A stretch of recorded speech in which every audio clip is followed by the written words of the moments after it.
यह लड़का रोते हुए घर जा रहा था, तभी अचानक आसमान से एक काली नोटबुक आकर नीचे गिरती है, जिसके आसपास बारिश भी नहीं आ रही थी। जिज्ञासावश लड़का नोटबुक को उठाकर घर ले आता है। उसके कवर के ऊपर डेथ नोट लिखा हुआ था। जब लड़का उसको खोलकर पढ़ता है तो लड़का हैरान हो जाता है। ये कोई साधारण नोटबुक नहीं थी, बल्कि एक ऐसा हथियार था जिसमें अगर किसी भी व्यक्ति का नाम लिख दिया जाए तो कुछ ही पलों में उसकी मौत हो जाती है। यह पढ़कर लड़के को बिल्कुल भी यकीन नहीं होता। उसे लगा कि ये कोई मजाक की नोटबुक है, लेकिन इस मौत की नोटबुक की सच्चाई जानने के लिए वो एक दुश्मन का नाम सोच रहा था। तभी अचानक टीवी पर खबर आती है कि एक खतरनाक अपराधी जेल से फरार हो गया है और पुलिस ने उसकी पूरी जानकारी हर जगह फैला दी थी। लड़के को अब एक नाम मिल चुका था। वो तुरंत एक पेन उठाता है और उस कैदी का नाम मौत की नोटबुक में लिख देता है। फिर बिना ज्यादा सोच विचार करे सो जाता है। अगली सुबह जब वो उठा तो उसे न्यूज़पेपर से पता चला कि वो कैदी सच में रहस्यमयी तरीके से मर गया था। यह खबर देख लड़का बहुत हैरान था और सोचने लगा था कि क्या यह मौत की नोटबुक सच में असली की है या फिर कोई इत्तेफाक है। यह जानने के लिए कि उस कैदी का मरना कोई इत्तेफाक नहीं था, वो रात में नोटबुक लेकर एक गैंग लीडर को ढूंढता है और बिना कुछ कहे उसका नाम नोटबुक में लिख देता है। जिसके तुरंत बाद ही अचानक गैंग लीडर को दिल का दौरा पड़ गया था और वो जमीन पर गिरकर मर चुका था।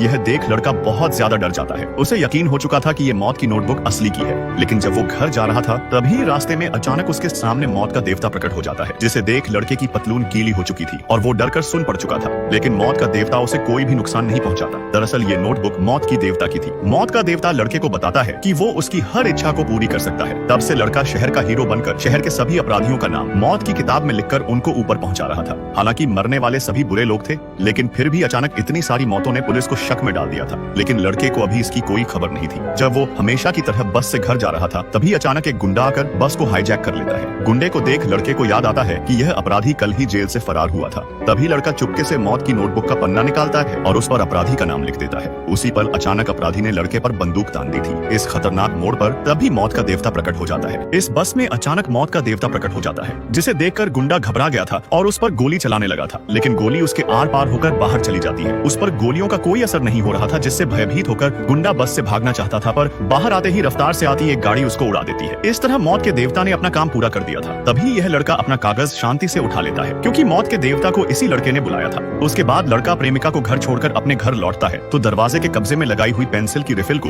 जब जमीन पर टूटा हुआ देखा तो लड़का समझ चुका था कि उसके घर के अंदर कोई गुस्सा था। इसलिए वो कमरे में आकर चुपचाप बैठा रहता है। यहाँ तक कि वो मौत के देवता से भी बात नहीं कर रहा था, क्योंकि लड़का जानता था कि उसके पूरे घर में सीक्रेट कैमरे लगा दिए गए हैं, जिसके जरिए पुलिस 24 घंटे उस पर नजर रखी हुई थी। लड़का शांत रहकर ऐसे रिएक्ट करता है जैसे उसे कुछ पता ही ना हो। दरअसल लड़के के पास एक ऐसी मौत की किताब थी जिसमें किसी का भी नाम लिखते ही उस व्यक्ति की तुरंत दिल का दौरा पड़ने से मौत हो जाती थी। पुलिस उसे घंटों तक देखती रहती है, लेकिन उन्हें जरा सी भी भनक नहीं लगी कि लड़का उनको उल्लू बना रहा था। पुलिस उसे रंगे हाथों पकड़ने के लिए बेसब्री से इंतजार कर रही थी। पर तभी टीवी पर न्यूज आती है कि एक अपराधी की दिल का दौरा पड़ने से मौत हो चुकी है। लेकिन लड़का तो कमरे के अंदर आराम से पढ़ाई कर रहा था, जिससे पुलिस के पास कोई सबूत नहीं था कि लड़के ने ही उसको मारा होगा। पर लड़का पुलिस से भी एक कदम आगे चल रहा था। उसने अपना फोन और डेथ नोट का कागज चिप्स के पैकेट में छुपा कर रखा था, जिससे वो अपराधी का नाम जानकर चुपके से डेथ नोट पर उसका नाम लिख दिया था। दूसरी तरफ पुलिस मौतों को देखकर हैरान थी। उधर लड़का आराम से चिप्स खाते हुए अपराधियों को ऊपर पहुंचा रहा था। लेकिन जब पुलिस का मास्टरमाइंड जासूस लड़के पर नजर रख रहा होता है तभी जासूस को एक फोन आता है, जिस पर एक महिला बताती है कि अगले दिन असली अपराधी उसके सामने आ जाएगा। फिर जल्द ही लड़के को उसकी प्रेमिका का फोन आता है, जिसमें वो लड़के को एक निश्चित जगह पर मिलने के लिए बुलाती है। लड़के को नहीं पता था कि उसकी प्रेमिका को उसी महिला ने पकड़ कर रखा है जो अपराधी को सामने लाने वाली थी, जिससे अनजान लड़का मौके पर पहुंच जाता है। तभी महिला उसकी प्रेमिका को पकड़कर लड़के से मौत का नोट देने की धमकी देती है। दूसरी तरफ पुलिस पूरी तरह से लड़के पर नजर रखी हुई थी।